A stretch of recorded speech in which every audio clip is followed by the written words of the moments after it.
Seja bem-vindo à STP-TV. A emissão de hoje tem como título Moçambique, o texto aberto e os desertores de memórias. Sobre ele e com ele falámos com o académico Martins Mapera, obviamente um moçambicano de Moçambique e de Moçambiques.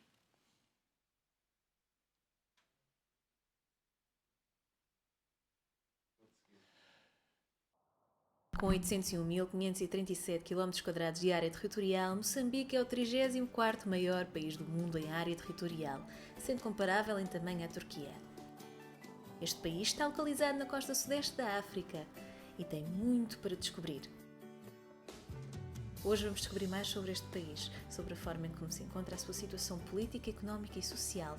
É um político, é um homem envolvido nas coisas das letras, é obviamente um intelectual. Um intelectual comprometido, também um intelectual, obviamente, orgânico no sentido gramsciano, digamos, do termo, ou da expressão, ou do conceito. Eu, do Martins, conhecia demasiadamente pouco. Fui sabendo coisas através de um amigo comum e deparei-me com um texto, que eu acho que é um texto, do meu ponto de vista, dos mais densos e dos mais ricos textos sobre as pluriidentidades, sobre a construção das identidades, sobre até, se quisermos, a pós-modernidade nos nossos países, nos países da lusofonia.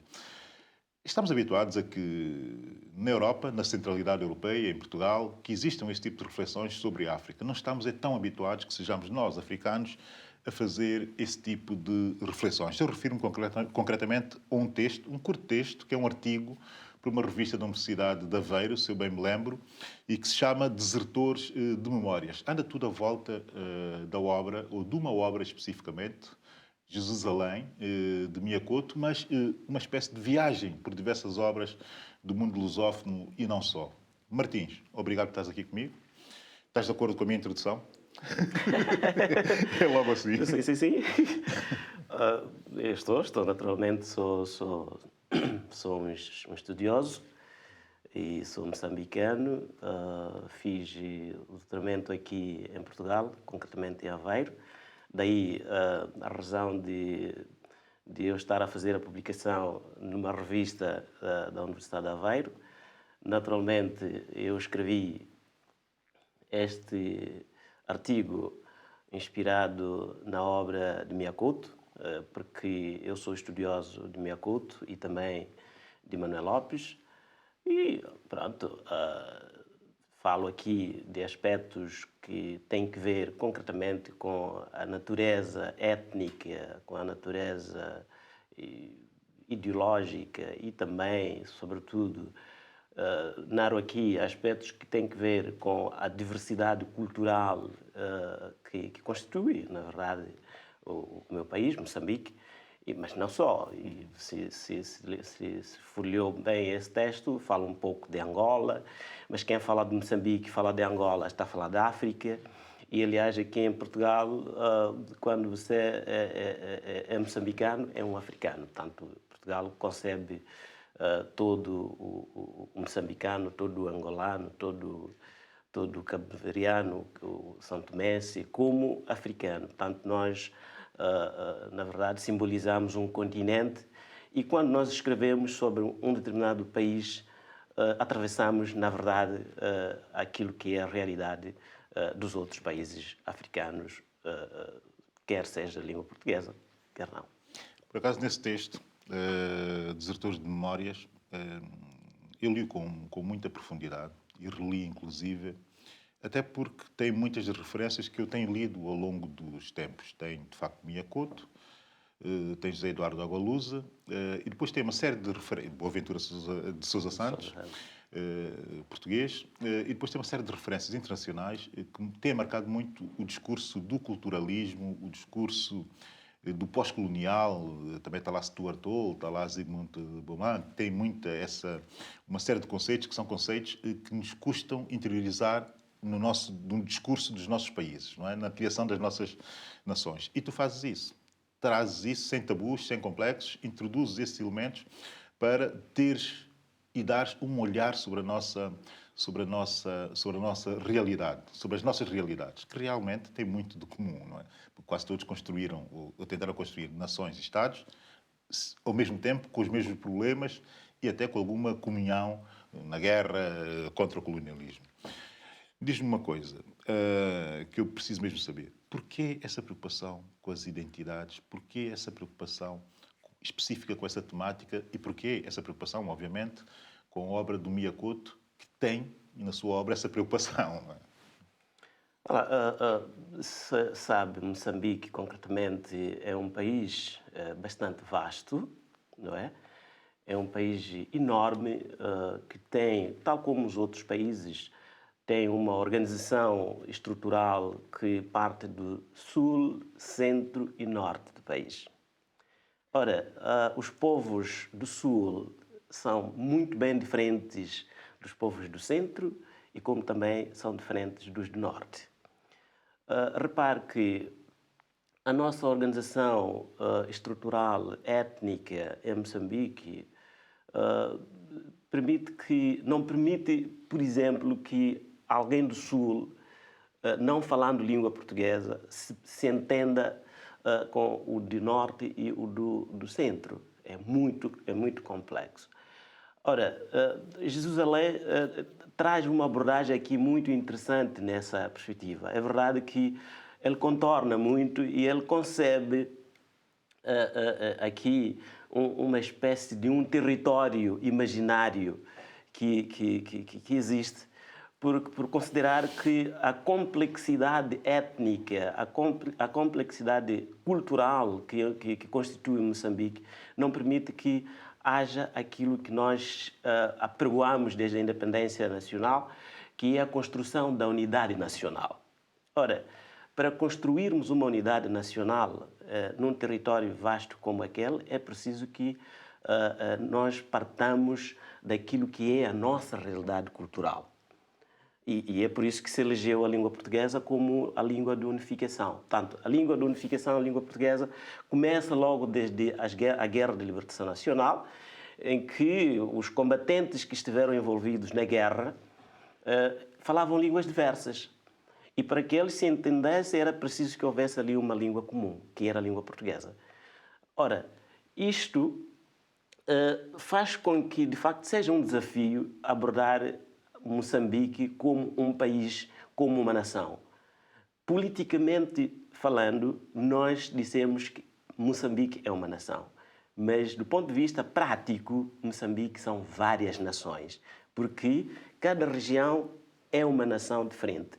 Por exemplo, a língua que eu falo, a minha língua materna, é diferente da língua materna da minha esposa. E eu nem sequer falo a língua dela. Para nós podermos nos entender, eu tenho que falar a língua portuguesa e ela tem que falar a língua portuguesa. Portanto, isso é uma complexidade enorme. Isso é incrível. Ora, se isto acontece desta maneira em Moçambique, acredito que acontece também nas outras regiões da África, com pequenas exceções. Sobretudo as ilhas. Exatamente. E tu marcas isso sim. Quando estudas o Miyakoto e depois tens a necessidade de estudar Manuel Lopes. Exatamente. É verdade que a realidade de Cabo Verde é um bocadito diferente, tendo em conta que em Cabo Verde só há duas línguas, que é a língua portuguesa e o crioulo. Mas em Moçambique são mais de 24 línguas diferentes. Então, isso cria em mim esta preocupação de construção das identidades, não é? Que é um problema que não é apenas de Moçambique, é também um problema da Europa. A questão das identidades hoje, o discurso que está em voga hoje na Europa são as identidades, não é? E isso não é uma exceção para o caso de Moçambique. Nós muitas vezes em África esquecemos desse detalhe. Pensamos que o problema é exclusivamente nosso. O problema não, que essa construção é uma construção que é um esforço que é exclusivamente nosso. Mas a verdade é que em todo lado esse esforço está a ser feito, no sentido de que, de facto, tentar fazer coincidir uma identidade nacional com uma nação. Exatamente. Muita gente esquece, por exemplo, que na China, a China são 55 línguas diferentes e são 49 povos diferentes. São várias nações dentro daquele enorme continente. E nós simplificamos sempre tudo, até no olhar. Daí a utilidade de estudos Aliás, como o hoje, teu, não é? hoje Do aqui teu na olhar. Europa, por exemplo, discute-se muito a questão da União Europeia. Não é? Estamos a ver agora uma desagregação muito grande, não é? Há um desencontro das nações europeias agora por causa dos problemas que acontecem aqui. Mas há um esforço, já houve um esforço de que a Europa tem que ser uma unidade. Todo. Mas isso não é possível, porque a Europa é um continente formado por várias identidades, vários países com diferentes características e tudo mais. Portugal é Portugal, Grécia é Grécia, Espanha é uma outra coisa e tudo mais. Portanto, a questão das identidades, para não falarmos agora da questão de que não há uma Europa isolada do mundo. Que é outra questão, não é? Sim, não existe uma Europa isolada do mundo, porque nós estamos aqui, São Tomé está aqui, inclusive montou aqui um estudo, uma televisão dentro da Europa. São Tomé não é um país europeu, Claro. não é? Portanto, não há aqui fronteiras lineares. Do ponto de vista étnico, do ponto de vista linguístico, do ponto de vista cultural, não existe. Hoje estamos a falar, por exemplo, aqui da questão da lusofonia. Este é um outro problema que eu acho que tem que ser visto com um olhar bastante agudo. Falar hoje da lusofonia é preciso saber o que é que significa falar. Que estamos a falar de uma unificação? Estamos a falar de quê quando nós falamos da lusofonia? Isso pode ser de uma diversidade. Exatamente. Portanto, Não pode ser outra coisa. Por isso, não existe nenhum país que seja unitário. Há esforços ao nível interno, ao nível dos governos, na verdade, de unificar as sociedades, mas eu sei porque é que isso nós fazemos, não é? Nós, quando falamos da unidade nacional num país, no nosso país, é na perspectiva de que não tem que haver fações, não tem que haver rupturas, porque nós compreendemos muito bem a origem e as causas da nossa colonização. Como é que o colonialismo entrou em Moçambique, como é que entrou em Angola, como é que entrou noutros países, nós sabemos muito bem. Foi porque, nessa altura, os povos não estavam unidos. Então, o esforço todo que existe de se falar da unidade nacional é na perspectiva de que não nos devemos romper para não nos enfraquecermos. Portanto, nós não devemos nos enfraquecermos. Temos que ser um único povo e, aliás... Mas isso não tem necessariamente que significar sermos uma única Claramente que não, identidade, claramente não é? que não. Portanto, é nessa perspectiva. Agora, falámos... há aqui um conceito que usaste um bocadinho que eu gosto de estendê-lo, que é a questão do território imaginário, que é algo que está muito, muito dentro, tanto da literatura do Miyakoto, como de muitos... digamos que escritores pós-coloniais e também pós-modernos, como tu, enfim, consegues vir muito bem distinguir isso nesse teu texto, mas está também em escritores, digamos que modernos, não é? Como é o próprio caso do Manuel Lopes. Essa questão do território imaginário está nele. Agora, para mim... enfim, em seguimento disto, eu gosto de pensar noutra coisa, que é o território imaginado, que é o que, de facto, esses autores fazem. Imaginam um território, imaginam quem lá está dentro desse território, de diversas formas. Moçambique são várias nações. Que nações são essas? Que nações são essas que levam ou que podem levar políticos a dizerem que podem ou que pretendem dividir um país que nós entendemos como sendo um único país? Pronto, são nações. Nós temos a nação do Sul, na verdade, que também são várias nações do Sul, porque o Sul é constituído por várias etnias, não é? Temos a etnia de Maputo, temos a etnia de Gaza, temos a etnia de Inhambane. Em Inhambane há várias etnias, porque eu sou de Inhambane, por exemplo. Em Inhambane fala-se Xitsua, que é a minha língua, fala-se Gitonga, que é a língua da minha esposa, e fala-se Xope, fala-se outras línguas. Portanto, são essas diferentes etnias que existem. No Norte, pior ainda. Sim, pior. A coisa complica-se imenso. Sim, senhor. Portanto, eu tenho estado a pensar assim, provavelmente... a Conferência de Berlim, aquela divisão, Sim, a régua e a esquadra do a continente. esquadra e régua que foi feita, e eventualmente, se tivesse sido feita agora, eventualmente não tivesse que se fazer da maneira como foi feito nessa altura. Porque, na verdade, nós somos diferentes. Somos diferentes. Hoje, há indivíduos, não é, ao nível do território que falam muito bem. Aliás, já, não é hoje, isso já desde os anos 1800 e tal, já se falava da questão da separação do país, não é? Eu escrevo isso na minha tese. Escrevo isso na minha tese, que há já nessa altura alguns povos do norte já pensavam que deviam estar independentes, não é? E hoje esse discurso é retomado de forma mais agressiva ainda, e de forma mais agressiva e mais violenta ainda. Portanto, são essas nações, são essas etnias, são esses povos, são essas culturas que Mia Couto está a procurar a descrever no seu texto, que eu leio o texto Jerusalém com muita força. Ele imagina um território, não é? Um território pequeno. Ele até diz, quando o território é pequeno, é mais fácil de controlar. Portanto, ele fala isso no texto dele. E quando o território é maior, é muito difícil de controlar. Portanto, ele imagina isso e eu concordo com ele, na verdade, e pronto. Mas a realidade Mas não é fácil controlar aqueles personagens, que aquilo é de uma complexidade que representam, de facto, não sei quantos territórios e não sei quantas formas de olhar o mundo. Não é? Aquilo é terrível. Mia Couto tem uma característica muito grande que, primeiro, o texto dele é muito denso e para além da complexidade linguística que veicula aí, mas a questão das personagens de Mia Couto são mais complexas ainda, porque são vastas personagens, para começar, não é? E para controlar aquelas personagens, para seguir as personagens, é muito difícil. Por exemplo, ali, neste texto de que está a falar, Jerusalém, há uma divisão étnica que ele coloca nas personagens ali. Portanto, mostra claramente a questão da divisão que existe, a divisão inclusivamente do ponto de vista de estatuto de trabalho. De classe. De classe, exatamente.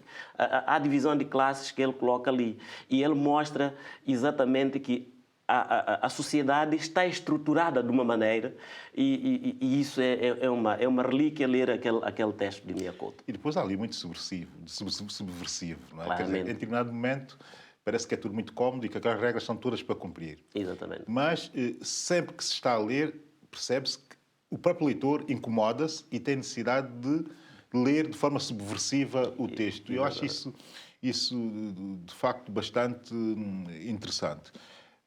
Moçambique, enfim, Moçambiques, como estamos aqui a propor na nossa conversa. Martins, mas que Moçambique é esse que nós estamos a viver hoje? Temos um novo governo, temos um novo presidente e temos aqui claramente, tu também és político, temos aqui claramente um momento de transição geracional acentuado, que se nota que é aqui uma transição geracional. A questão que fica dentro de quem gosta de Moçambique, e dos moçambicanos, sobretudo, porque esse é que tem que ter essa preocupação como essência, é a seguinte: há aqui uma transição geracional qualitativa ou há aqui só uma transição geracional de continuidade? Tu que és político e também um estudioso, um académico, tens um olhar mais distante e longo, digamos, sobre essas realidades. Pronto, são matérias de ciência complexas. Eu não estava muito preparado para falar disso. Essa é a rasteira que eu tinha que pôr. Não estava muito preparado para falar disso. Mas, ora bem, Moçambique tem vindo a evoluir desde 1975. Não é? Desde a independência, nós tivemos um governo formado por Samora Machel, presidente Samora Machel, que, como sabe, apareceu num desastre aéreo, e depois dele, em 1986, quando ele entra naquela situação, naquele desaparecimento, tivemos o presidente Joaquim Albert Chissano, que conduziu o país de maneira diferente como conduziu Samora Machel. Mas Samora Machel entrou com uma agressividade de formação da sociedade, não é? Ideológica. Ideológica, exatamente, e também de exaltação da independência, e muito contra os valores de colonização, não é? E Chissano entrou com uma outra filosofia mais diplomática, não é? De educação das pessoas e também desenvolvimento do país. E depois tivemos, em 2004, eleições que ditaram a transição para o presidente Armando Emílio Guebuza, que governou durante 10 anos, e também com uma sua filosofia de desenvolvimento, de combate à pobreza, não é? Portanto, de Samora Machel a Armando Guebuza, o país foi evoluindo de diferentes maneiras. Mas há aqui um tronco comum, para além de serem, obviamente, da Frelimo, são pessoas que estiveram envolvidas na criação da nação moçambicana independente. Exatamente. Ou seja, são nacionalistas, revolucionários, se quisermos chamar... Libertadores, se quisermos chamar assim. Coisa que não acontece com o atual presidente. Claramente. Agora, o que é que está a acontecer agora? Na verdade, os libertadores estão a compreender que a dinâmica de desenvolvimento é outra, a dinâmica da evolução da sociedade também é outra, e há agora cada vez mais preocupação em entregar, entre aspas, não é? em trazer a juventude para acompanhar o processo de desenvolvimento do país e para serem os atores do desenvolvimento do país. Ter essa responsabilidade. Exatamente. Ter essa responsabilidade. Portanto, é o que se está a verificar agora e se nota, o governo agora tem muito pouca gente que provém da geração anterior, mas isso não significa nada, porque ao longo desse período todo a Frelimo não deixou de formar ideologicamente os seus quadros. Portanto, a juventude que está a entrar agora não está a criar nenhuma ruptura. Pelo contrário, está a continuar com aquilo que é a linha ideológica do desenvolvimento do país e do desenvolvimento da Frelimo. Portanto, isto é o que se está a verificar agora. Não há uma espécie de ruptura. Não podemos falar aqui de uma ruptura. É verdade que a gente que está em frente do processo é outra. O comando do governo que é formado agora provém do Partido Frelimo. E o Partido Frelimo ainda congrega essa gente toda. Portanto, não há aqui, não se pode falar hoje de uma ruptura, não se pode hoje falar de uma separação, de uma fronteira. Estamos aqui a falar, se calhar, de continuidade, mas também de um upgrade. Claramente. Claramente de um upgrade. Claramente. Aqui tu vais lançar a tua tese de doutoramento em livro em junho, aqui em Lisboa, correto? Junho e julho, não? Junho. Como é evidente, temos todo o gosto nessa altura em estar presente e se possível também voltar a ter-te aqui de alguma forma, que é para falarmos sobre outros temas e sobretudo falarmos sobre o teu lado mais político e menos académico, porque há muito para se falar sobre a política moçambicana, que eu acho interessantíssima neste momento. Porquê? Porque há aqui claramente um choque entre discursos. Não é propriamente um choque só ideológico, há um choque entre discursos. Nacionalismo versus regionalismo, modernidade versus modernidade, ou contemporaneidade versus, enfim, o tipo de discurso mais tradicional, se quisermos, pobreza extrema e riqueza extrema também, desigualdade, igualdade, enfim, esforço de igualdade e pouco esforço de desigualdade. Há aqui uma série, o rural e o urbano. Há aqui uma série de tensões bipolares dentro daquele país. Pode-se dizer, isto acontece em todo lado. Mas olhar para o caso moçambicano torna tudo muito mais interessante, até pela extrema diversidade que o país de facto tem e também pelo facto de ser um país que está nos olhares do mundo. Não é? Um país que está a crescer fortemente, que tem recursos recentemente também descobertos, mas já intuídos há muito tempo, que são importantes, tanto regionalmente como fora da região e do continente até. Portanto, estamos aqui com um país com um potencial incrível. Como é que o moçambicano vive esse potencial incrível, sabendo também que existe toda essa série de polaridades que, enfim, que não funcionam, não é? Algumas não funcionam. Não, o desafio que é agora é de formação do moçambicano. As pessoas têm que estar formadas tecnicamente para saberem estar perante essa solicitação de desenvolvimento que está a verificar agora. Na verdade, nós temos um país que, como os outros países, estiveram muito atrasados do ponto de vista de formação técnica, formação profissional e tudo mais. Agora, por exemplo, estão a surgir ali, temos ali as minas de carvão, as minas de gás, ouro e tudo mais. Nós não temos uma força humana preparada para receber isto.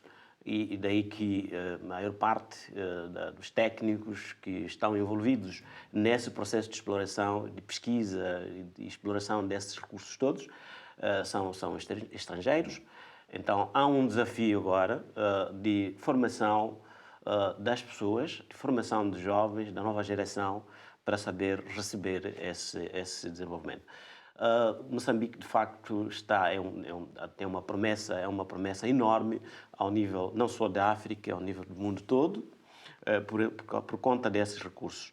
Mas há que dizer que, por exemplo, agora saímos de uma situação de uma universidade que havia em 1975, quando nós recebemos a independência, para mais de 40 universidades. Portanto, agora, cada província e até alguns distritos já têm uma universidade. Portanto, esse desafio é enorme. Eu acho que ali o governo fez um esforço muito grande e as pessoas estão-se a formar. Portanto, hoje não se espera só sair-se de Moçambique para ter uma formação superior fora do país. Não, senhor, porque tudo é feito ali. É feito ali dentro, até ao nível de mestrado, e algumas universidades já começam a graduar doutores. Então, este é que, para mim e para todos os moçambicanos, e sobretudo para o governo, é que constitui a maior aposta que existe neste preciso momento, que é preciso formar a massa laboral, que é para permitir que as pessoas se apropriem dessas condições de desenvolvimento que existem atualmente. Portanto, é isto que há. Essa democratização do ensino, enfim, historicamente, porque isto é um processo, é uma dinâmica, faz acontecer sempre uma coisa, que é o aprofundar também das democracias. Não há outra forma. Quer dizer, onde há estudantes, onde há milhares e milhares de estudantes jovens, onde há expectativas, há também a esperança de aprofundar as liberdades, os direitos e etc. Como é que tu vês a democracia em Moçambique? A democracia em Moçambique é um processo ainda dinâmico, é um processo em aprendizagem, de vários sentidos. E como diz, agora com as universidades, não é? A Frelimo precisa, de facto, a Frelimo e os outros partidos precisam trabalhar muito no sentido de envolvimento, de tornar este processo de democracia como um processo dinâmico, porque as universidades desempenham um papel muito grande de influenciar as massas, de orientar as pessoas como devem pensar, como é que devem olhar o território, como é que devem olhar a forma como, por exemplo, se faz a gestão da coisa pública e essas coisas. A massa crítica exatamente. Está lá. Então, ora, eu tenho estado a pensar que eu sou político, na verdade, como diz, mas eu tenho estado a pensar que Moçambique é um dos poucos países em que a democracia, sendo ainda um processo em construção, está a evoluir de melhor maneira. E é verdade que há aqui contradições. Quando se fala de partidos políticos, os partidos políticos têm olhares diferentes, claro, do mesmo assunto, não é? Mas repare que em Moçambique nós temos, digamos, eleições periodicamente, nunca houve adiamento das eleições, não é? E é verdade que no meio desse processo todo das eleições há problemas e tudo mais, isso é um processo de aprendizagem, mas o que é importante é que sempre se garantiu que em momento necessário se realizem as eleições. E por ali a coisa está muito bem. E também a questão, por exemplo, e eu falo isso na minha tese, a partir de 1992, quando nós assinamos o Acordo de Paz, quando nós tivemos a paz, começa a surgir aqui uma enorme explosão da mídia. Outra componente da democracia. Exatamente. Portanto, as liberdades são muito maiores, as pessoas expressam-se como entender, não há aqui obstruição de ideias e tudo mais. É verdade que a forma como se recebem essas ideias é diferente de um partido para o outro, do governo e tudo mais, mas o que é importante é que aqui as pessoas têm um campo aberto para se exprimirem. Portanto, daí a democracia, para mim, é muito importante, está a caminhar da melhor maneira no nosso país. E há democracia dentro da Frelimo? Há. Há democracia dentro da Frelimo? Há. Eu fico descansado. Eu fico mais descansado.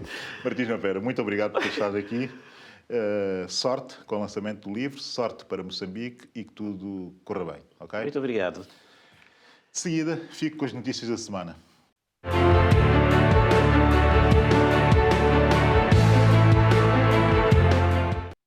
Seguem-se as notícias internacionais e de São Tomé e Príncipe, as que destacamos hoje.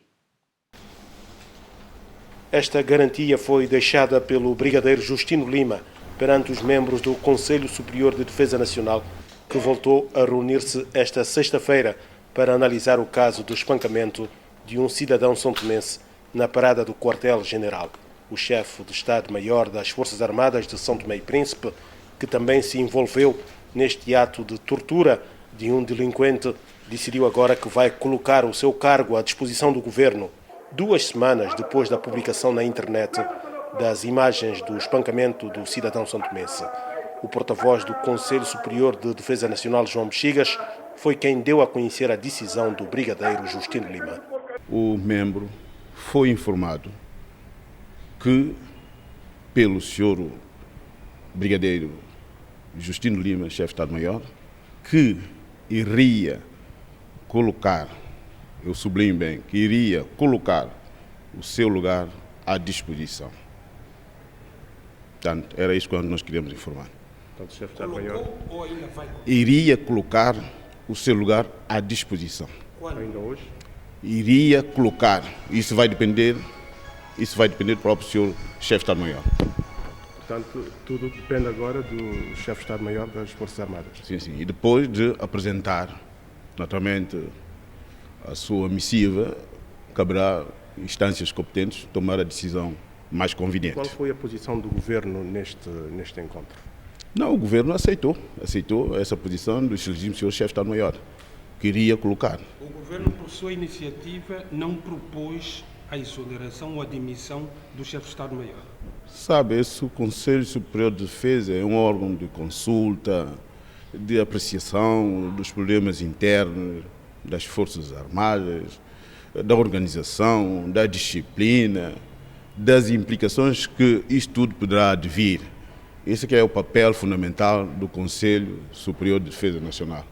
Estando os membros presentes e cada um na sua função, poderão então refletir à volta disso. Então, prestar atenção àquilo que o senhor, o chefe de Estado-Maior, pode dizer, informar. Para O que é além exatamente que daquilo, ele informou ao Conselho? para além daquilo que o senhor chefe de Estado-Maior se predispôs-se a colocar o seu cargo à disposição, mas o Conselho, o que é que o Conselho Superior de Defesa Nacional concluiu finalmente sobre este caso? Não, aceitou. Já, como sabem, o Conselho já tinha decidido na sessão anterior, e que nós fomos porta-voz, dizendo que tinha condenado este ato. E com os elementos hoje ouvidos, o próprio senhor chefe de Estado-Maior apresentou, ou deu a conhecer que iria colocar o seu lugar à disposição. O que é que o chefe de Estado-Maior apresentou como elementos? Aliás, na última reunião disse que precisava apurar alguns elementos. O que foi? Ele vai apresentar o seu lugar à disposição. será ele, cabe a ele, que deverá conhecer e dar a conhecer aquilo que será o conteúdo da sua decisão. Após esta posição do brigadeiro Justino Lima, o Conselho de Ministros reuniu-se em sessão extraordinária e tudo indica que nas próximas horas o Governo irá anunciar a dimissão do chefe de Estado-Maior das Forças Armadas em funções há cerca de 11 meses. Estamos mesmo a terminar. Antes disso, deixo-lhe algumas sugestões de leitura relacionadas com o tema de hoje e com o nosso convidado. O primeiro livro, Vida Fragmentada, Ensaios sobre a Moral Pós-Moderna, de Zygmunt Bauman. Foi editado em Portugal em 2007 pela Relógio d'Água. Tem muito a ver com a forma líquida e aguda como pensa Martins Mapera e como ele introduz esses elementos no seu olhar académico. Os Flagelados do Vento Leste, de Manuel Lopes, eu tenho uma edição da Veja de 1991, mas que obviamente o livro foi editado muito antes. Vale a pena reler Manuel Lopes. Eu estou-me a preparar para isto, porque ainda estou aqui num processo de vaga ideia sobre aquilo que li para aí há 20 anos ou mais atrás. Obrigado por nos ter acompanhado. Espero por si no próximo sábado, pelas 18 horas, no YouTube, canal STP-TV. Sou Abílio Neto. Esta é, obviamente, STP-TV, a sua nova televisão.